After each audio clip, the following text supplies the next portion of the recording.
Всем здорово, сегодня у нас легендарный день. Сегодня у нас разбор саундтрека «Властелин колец». Это один из моих любимейших фильмов, вообще за все фильмы, которые я смотрел. Ну и, собственно, самый любимый саундтрек, реально. Цепляет прямо в самую душу, бьет прямо в сердечко, плачешь и смеешься, и радуешься вместе с героями фильма. Это супер круто, и таких фильмов я могу назвать только лишь там пару или три штучки, которые действительно благодаря саундтреку стали смотреться гораздо интереснее. Будем разбирать сегодня вместе с Женей Сониковым, он пишет музыку для Netflix. Будем разбирать что? Как сделана оркестровка, как сделана гармония, почему мотивы цепляют и как они вообще сделаны, как они написаны. Повторим все с нуля, ну и, собственно, вам покажем, как это, собственно, происходит и происходило в самом создании фильма. Поможет вам прокачаться в оркестровке, кайфануть от того, что вы услышите разбор на свой любимый трек, ну, если, я думаю, у вас он самый любимый. Такого я особо не видел нигде на пространстве Ютуба, и включая зарубежного. Я надеюсь, что данный ролик реально забустит оркестровую волну в России, ну и за рубежом, чтобы все попробовали тоже потестить, ну и пописать похожее. Благодарю, всем приятного просмотра, ну и не забудь поддержать ролик лайкосом, комментарием, это очень важно. Погнали!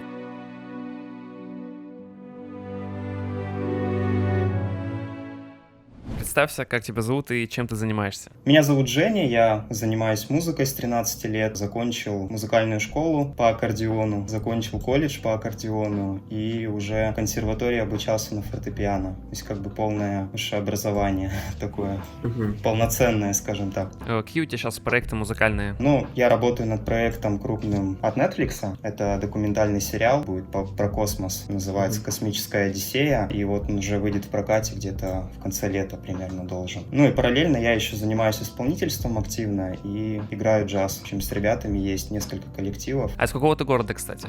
Из Владивостока.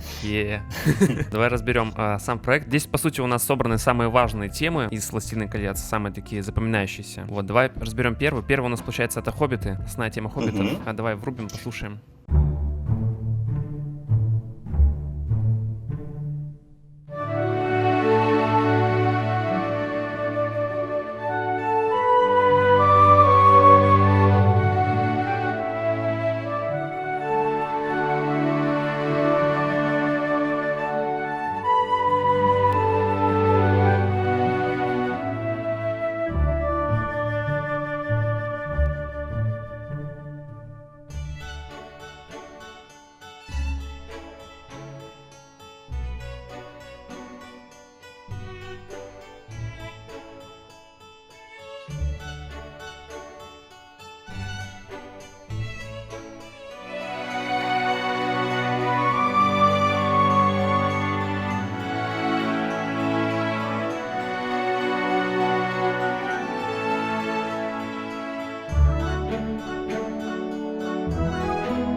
Ну и пошла по новой после этого.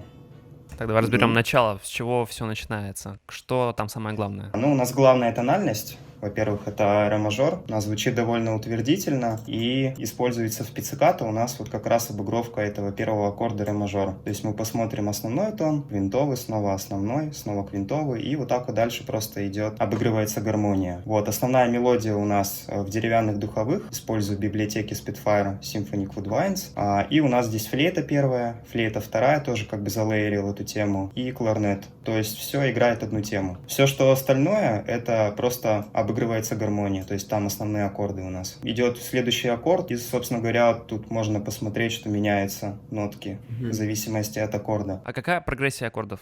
Прогрессия аккордов тут следующая. У нас сначала идет ре-мажор, основная ступень, дальше соль-мажор,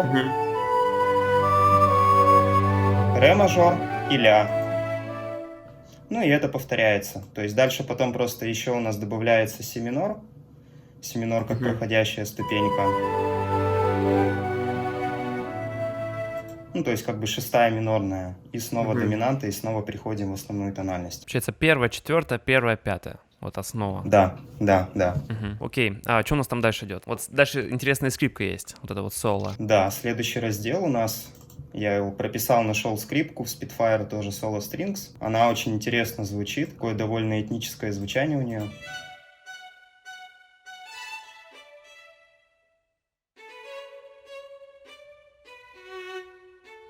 Ну и дальше она повторяет. Очень похоже звучит, прям как в оригинале практически. Да, я на самом деле запарился в этом вопросе, долго искал инструмент похожий, потому что, например, скрипки из этой библиотеки, они не совсем подходят под это звучание. Вот, и, собственно говоря, вот эту тему у нас обыгрывает клавесин, и клавесин, он как бы тоже идет по гармонии, вслед за скрипкой. То есть ре мажор, ля мажор, си минор, соль мажор, ля, и по кругу так идет. Ну и, в общем, все инструменты также, по сути, лейерят друг друга, да, то есть, в принципе, разделять все инструменты можно одним каким-то там вариантом, чтобы в одном инструменте у тебя были сразу и бас, и виолончель, и виола, как есть библиотеки, которые, по сути, фулом тебе и самые низкие ноты дают, и самые высокие. Да, да. Ну, в принципе, это можно записать в одном паттерне, но оно просто так эстетичнее звучит. Ну да. Больше деталей. Но в целом можно же и, в принципе, одной большой библиотекой, в принципе, фулом записать. Да, можно не запариваться, так как я просто писать все в одном паттерне. Так, а что еще можешь интересно рассказать про этот момент? Вот здесь вот этот момент мне показался довольно сложным.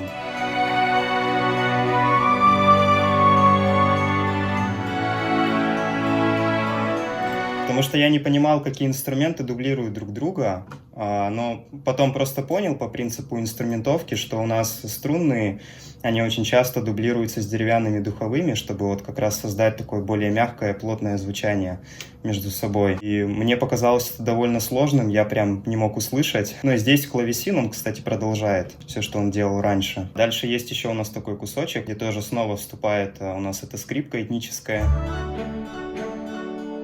И 3 аккорда.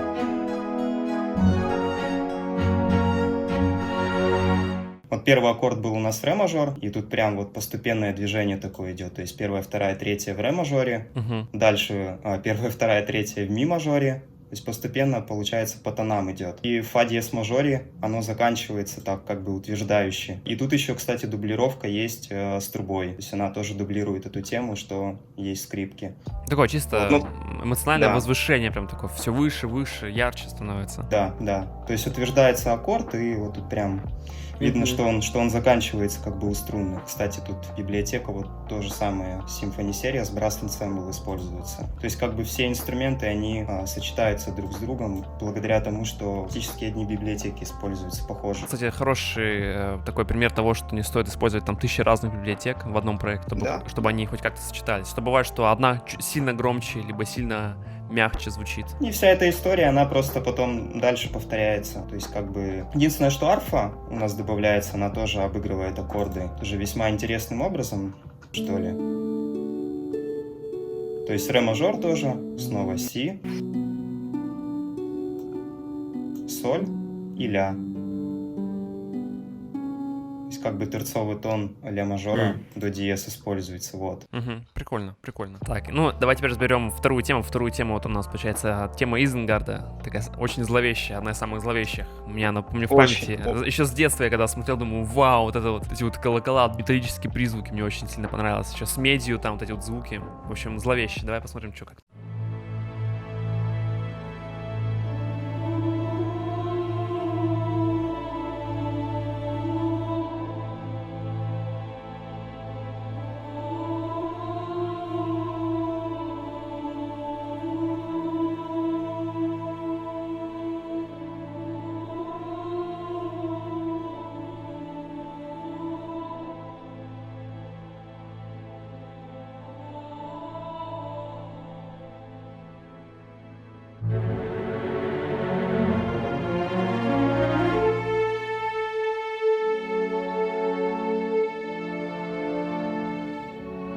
Ну и дальше там второй эпизод идет.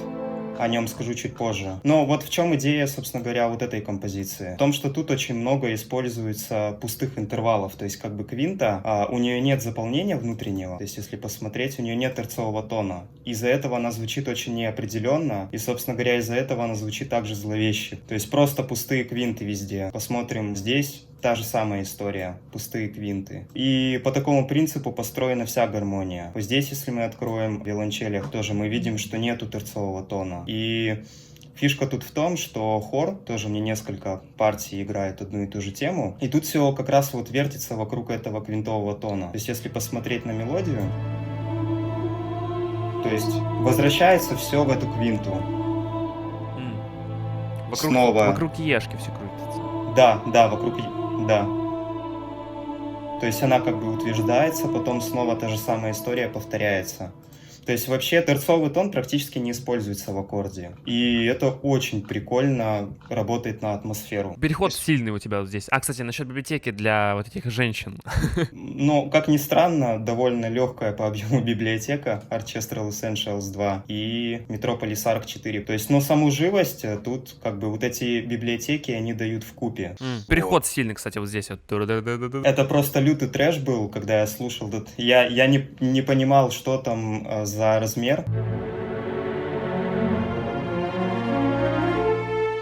Ну, тут все вертится тоже в 4 четвертях, а триоли у нас идут та-да-да-та-да-да и 16-е.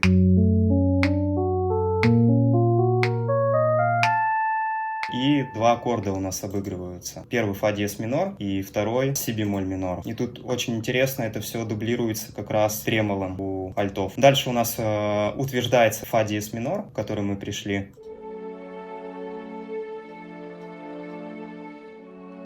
И основную гармоническую пачку у нас сыграют волторные.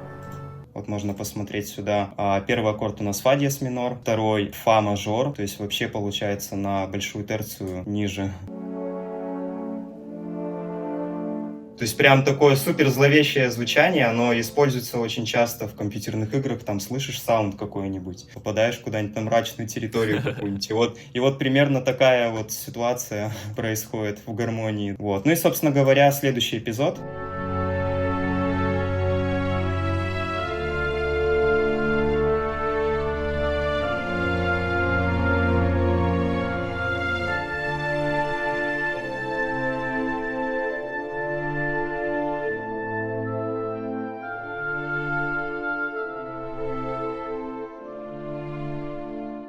Тоже история довольно простая. Есть у нас скрипка, которая играет основную партию.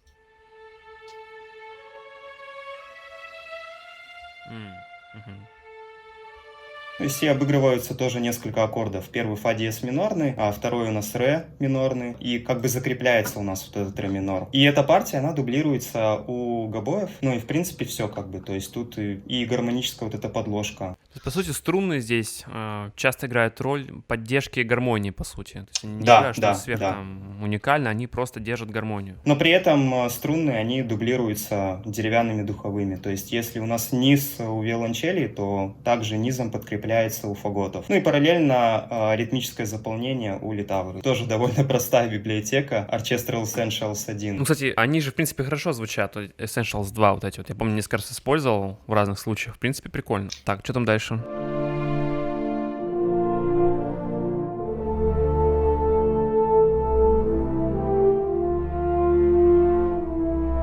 Сейчас будет тема очень известная, узнаваемая.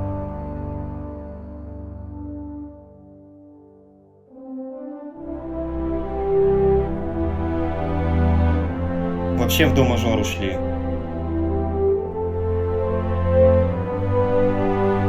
Да, очень мягкий переход, капец. Невероятно мягкий, но это, конечно, Говард Шор, он в этом плане создал лютую оркестровку прям. Что у нас по теме? Тему у нас исполняют волторны. И то, что у нас было, кстати, ранее, в первом эпизоде, то же самое звучит только в волторнах и уже в до мажоре. Там был ре мажор, а здесь до. Прикол.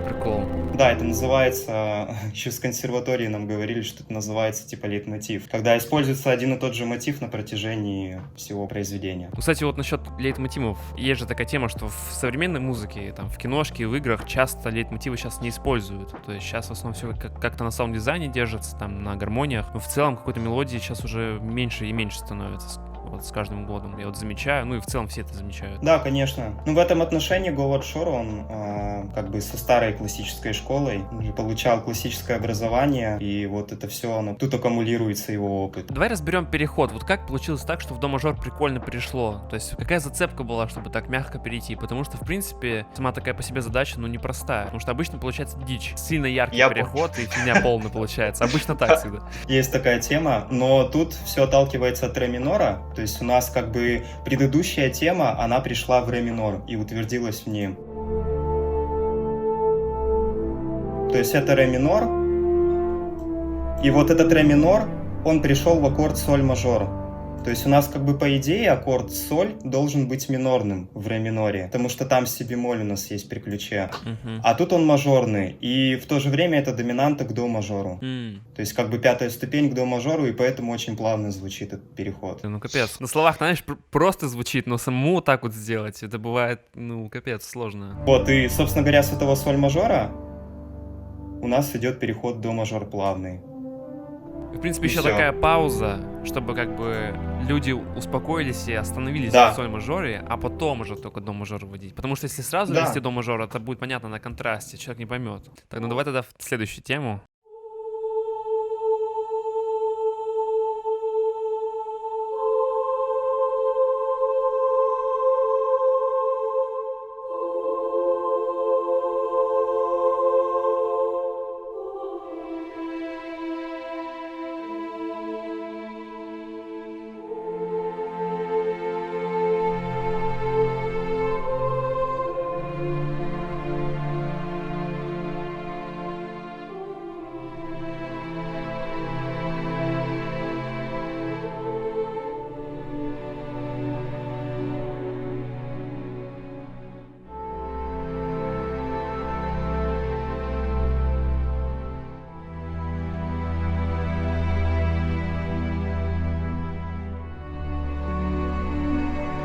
Чисто по аккордикам. Буквально один инструмент, ведущий мелодию, и аккорды. И дальше повторяется этот материал, как бы просто обыгрывается. Вот, Получается, пока здесь... те же библиотеки девчонок, вот эти вот те же самые звуки. Да, все то же самое. Ну, просто если бы я еще стал добавлять другие библиотеки, Ну, это наверное... да. У тебя там 28 я бы- гигов сейчас. Че по гармонии, как вообще тут? Здесь тоже у нас ля минор, но у нас здесь ля минор как раз более очевидный, чем в предыдущем треке, потому что есть терцовый тон, то есть он как бы создает такую разрядку и определяет аккорд. Вот у нас основная нота ля и наслаивается до. То есть уже понятно, что у нас минорчик. Первый ля минор получается, второй аккорд у нас фа мажор. И пришли через такой переход в до мажор снова и снова в ля. Есть фа мажор. То есть тоже терцовый, квинтовый тон. Закрепились в ре миноре. Пришли в ля минор. А вот здесь вообще интересный ход.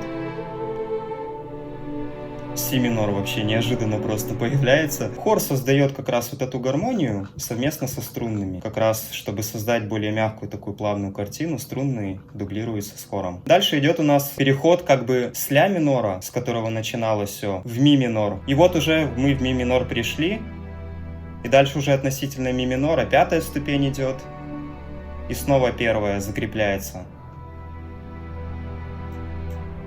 Да, такое Тоже очень- часто в фильмах такое вот можно услышать. Просто главное, короче, понимать связи тональностей этих. И, ну, вот композиторы очень часто пользуются таким хитрым приемом. Вместо того, чтобы писать все в одной тональности, они пишут, короче, в 25 тональностях, ну, грубо говоря. Дает эмоциональную окраску такую как раз-таки, чтобы не скучно было. Мелодия здесь у нас английский рожок, короче. Ой, я такую не видал. Да, тоже очень интересная тема. Я сначала думал, что это гобой, просто это очень близкие по тембру инструменты. То есть как бы напряжение, расслабление идет по динамике тоже. Угу. Это получается на автоматизации. Да, так это выглядит. Ну, это я играл на MIDI-клавиатуре, все. Вот такая вот история. Давай, пойдем дальше.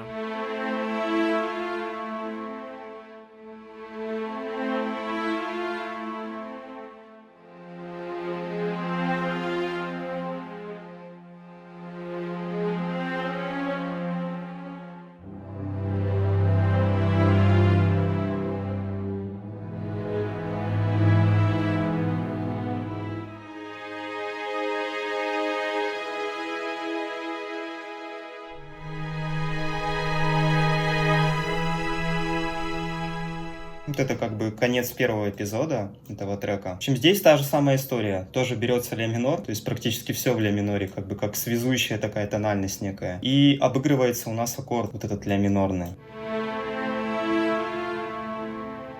То есть, получается, через шестую ступень в ля миноре мы как бы поднялись и спустились. Следующий аккорд у нас фа минор. Тоже есть связь. Шестая минорная. тоже обыгрывается это все и закрепляется в до мажоре. И дальше вот этот как раз переход в ми мажоре, он создает вот эту связку дальше, которая будет идти.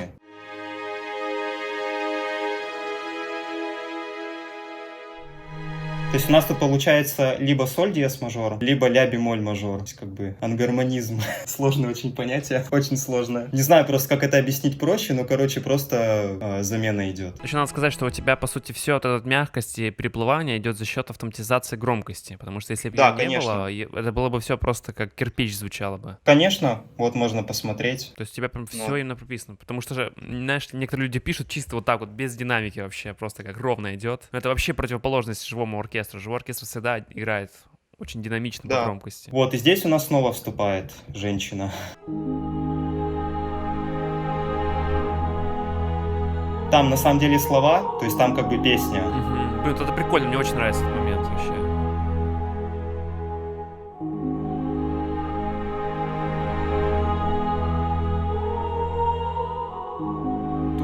Да. Ту-ту-ру-ту-ту-ту. Вообще кайф.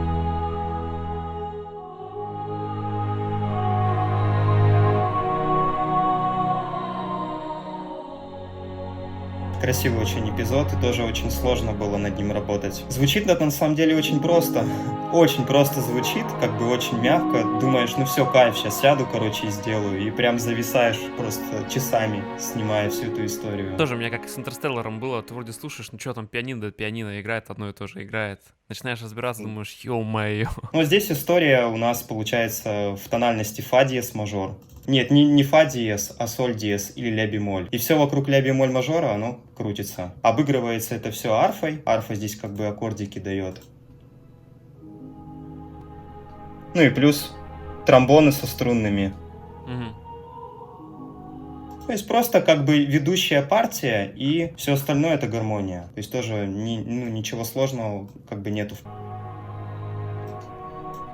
Здесь очень интересный переход, то есть мы видим, что тут ля бемоль мажор, дальше си мажор. На малую терцию вверх, получается, идет. То есть вот ля бемоль и вот си. Короче, вообще просто. Казалось бы, далекие тональности, но в совокупности с мелодией это очень круто звучит. Это как это, в киношке часто вот эти торцовые модуляции вот эти вот идут, они вот прям очень ярко такое ощущение дают. В принципе, если мелодии связать, Да. вообще кайфово звучит. Ну, тут, например, вообще кайфово. Короче, лютый пот вообще. Да, и Я представляю. бы Ты же на слух, ни да? за что... На слух же снимал, получается. Да, да. Ты вот смотри, вот Своего когда вот дела. этот трек разбирал, ты же по-любому какие-то новые навыки себе приобрел, ну, либо там очень много мыслей появилось по поводу того, как писать саундтрек. Да, я стал лучше просто слышать инструменты. Я стал как бы различать инструменты, которые играют мелодию, и инструменты, которые аккомпанируют этой мелодии. Кайф. Вот. Ну, короче, Ну, да, это- я бы тоже всем посоветовал бы какие-нибудь тречки поразбирать. Не обязательно саундтреки прям, но в целом трек, когда разбираешь, много-много нового в скиллуху добавляется. Ну, главное, начинаешь просто лучше слышать эту всю историю. Мгм, мгм. Потом проще как бы самому уже работать над чем-то своим, потому что уже примерно понимаешь, где что куда идет, с чем Мгм. дублируется, ну и так далее. Так, ну тут финал у нас, получается, последняя тема. Ох, это вообще Самый жир, жесть самый просто. жир.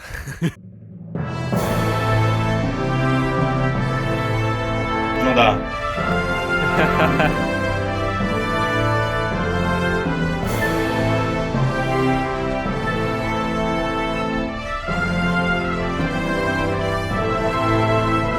Но примерно суть тут понятная.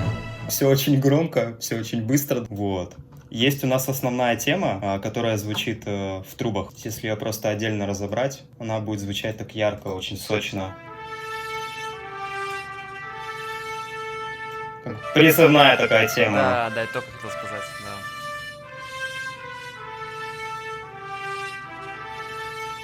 Там, конечно, в оригинале оно чуть пораздельнее звучит, но здесь просто с инструментами очень много возни в этом отношении, то есть приходится бесконечно равнять всю эту историю. Ну и тут все остальное это как бы гармония. Тут очень сложно, конечно, все это дело разбирать по деталям, но в целом у нас тоже ля минор, до мажор, если посмотреть на бас, на корневые ноты, ля, до и снова ля.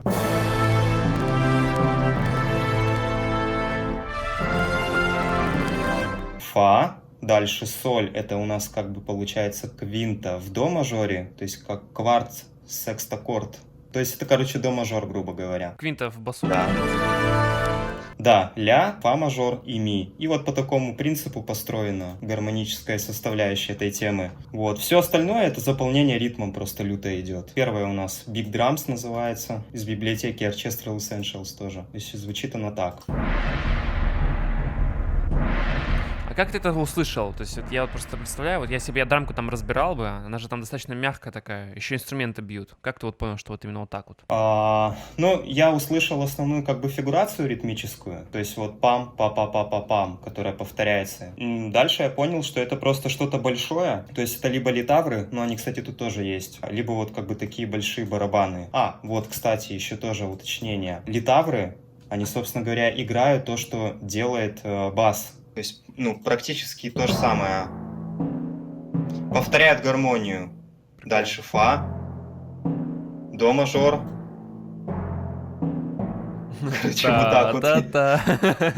Да. Ну и тарелки. Тарелки просто как заполнение такое лютое. Ну и все. И вот эта вот конструкция, она звучит на протяжении всего вот этого трека. То есть дальше просто оно вообще переходит в сильную, как бы постоянно бьет на каждую долю. А тут акценты еще есть. То есть пам, па-па-па-па-пам, снова вернулись. То есть и как бы такую разрядку делаем. И параллельно еще, кстати, тоже было очень сложно мне снимать скрипки. Они вот такую тут фигурацию играют. Тоже все по гармонии идет. Не используются практически терцовые тоны, то есть как бы первая ступень и пятая в основном всегда, и они вот так вот по октавам раскиданы. Но это все просто усилено, то, что делает скрипка, то же самое делают деревянные духовые потом. Ну и вот здесь прям лютый переход.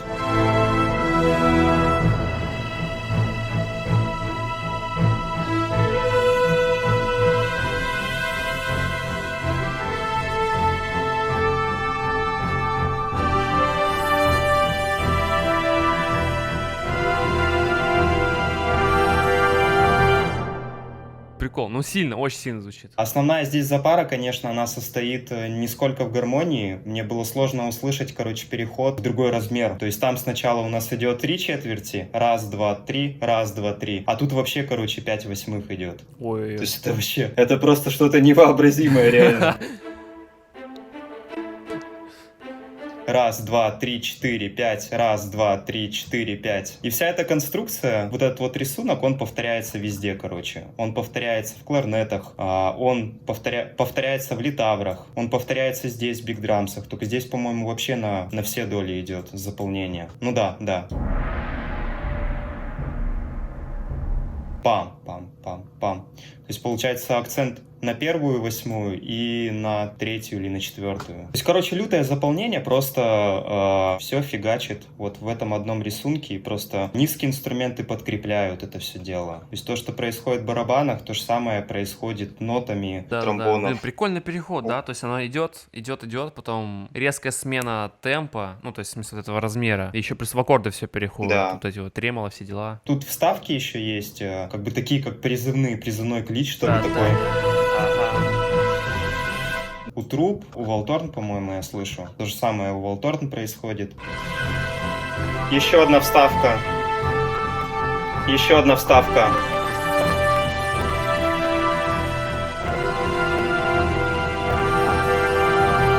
Вот это месиво очень сложно услышать, в том плане, что тут идет наслоение лютое. То есть тут одна нота наслаивается на другую, если посмотреть. Раз, два, они вообще рядом стоят. То есть это основная гармония, это как бы ми у нас. Но в этом ми и фа, и ре, и си, и до, и чё только там нету просто. Очень много всего. Какие у тебя финальные мысли по всем этим темам «Властелина колец»? Пожалуйста, не повторяйте мою ошибку. Не снимайте это все на слух, потому что это люто сложно, но оно того стоит, если вы все-таки возьмете за подобные вещи какие-то. Очень лютый кайф я получил вообще с процесса самого. То есть я прям кайфовал от процесса. Да, мне, конечно, было сложно местами где-то что-то снимать, но мне прям нравилось, короче, все это дело делать. А, кстати, как-то сводил вообще или нет? Просят, что на На мастере висит? На мастере, вот. Вот что на мастере висит, но я это не включил, естественно, потому что... Ну, понятно, да, вообще бы не Да. Ну, максимайзер стоит, то есть я там громкость немножко задрал, и мейджором я просто развел это все в стерео. Больше верха добавил, ну, потому что в таких как бы в симфоническом оркестре очень много верха, если обратить внимание. Вот и все. И все остальное тут дело аранжировки. То есть то, как тут расположены инструменты, то, как они раскиданы между собой, это уже, короче, определяет 90% просто. Инструментовка, оркестровка — это все, короче. И даже для Netflix, когда я пишу, я понимаю, что что-то звучит там, ну, красиво, хорошо, естественно. Не благодаря тому, что я там, короче, бесконечно сижу на мастере или там где-то здесь что-то вырезаю, убираю, а просто от самой инструментовки. Но сложно. Это, конечно, надо все изучать, надо просто слушать, а нужно просто трудиться и потеть, чтобы что-то получалось. Ну да. Блин, ну я думаю, в принципе, на этом все. Вот это все основные темы разобраны. Может, какие-то пожелания, пару пожеланий. В принципе, ты уже сказал, что потеть надо, все такое. Ну, наверное, просто слушать, много слушать всего. Слушать основных, как бы, композиторов. Мне очень нравится Алан Сильвестри, я прям кайфую от его музыки. Мне нравится Джон Уильямс. Вот мне Говард Шор тоже нравится. Кстати, он написал, по-моему, не только к этому фильму, ну, не только к этой трилогии музыку. Куча разных композиторов, просто что нравится, тут, конечно, дело вкусов. Ну, потихоньку опираешься, что-то, какие-то вещи где-то услышал, ага, и просто для себя это принял. Но и тоже мне очень сильно помогают, конечно, оркестровки все эти, просто в наглядном, в партитурах, когда ты не просто слушаешь там какой-то трек, а слушаешь и смотришь еще параллельно, что в партитуре происходит. Ну, вообще, Это да, тоже... я вот согласен, кстати, потому что я тоже нотки понимаю, но когда вот... Есть еще видосы на ютубе, кстати, где прям ты врубаешь трек, и там прям сразу же нотки тебе идут, некоторую визуализацию делают. То, что тебя интересует, там, как вот это вот сделано, как вот это. И ты примерно представляешь, как это в MIDI перевести, как это потом обыграть именно уже с VST-шками. Это да, это очень сильно тренит. Ладно, крутяк, Вот. спасибо тебе большое за разборчик этот. Много интересных мыслей и интересных поворотов. Было прикольно услышать это, знаешь, в разобранном варианте. Потому что всегда слышал это... Я вот с детства слушаю треки, которые я вот люблю очень. Когда я их слышу по отдельности, меня это удивляет каждый раз. Думаю, вау, вот это вот так вот сделано, это вот так. Ну и, кстати, кому, кстати, интересно, что по поводу обучения музыке, на курсе Женя преподает киношку. Ссылочка в описании, можете посмотреть. Ну, я, в принципе, постарался достаточно доступно это все объяснить. Конечно, это первоначальный мой такой опыт, но очень много вещей, которые есть на курсе, это, в принципе, то, с чем я когда-то сталкивался, когда еще только начинал писать музыку. И это просто все собрано в одну большую тему. Ладно, спасибо тебе большое и до скорого. Думаю, еще что-нибудь разберем в следующем разе. Если что, какие-то будут мысли.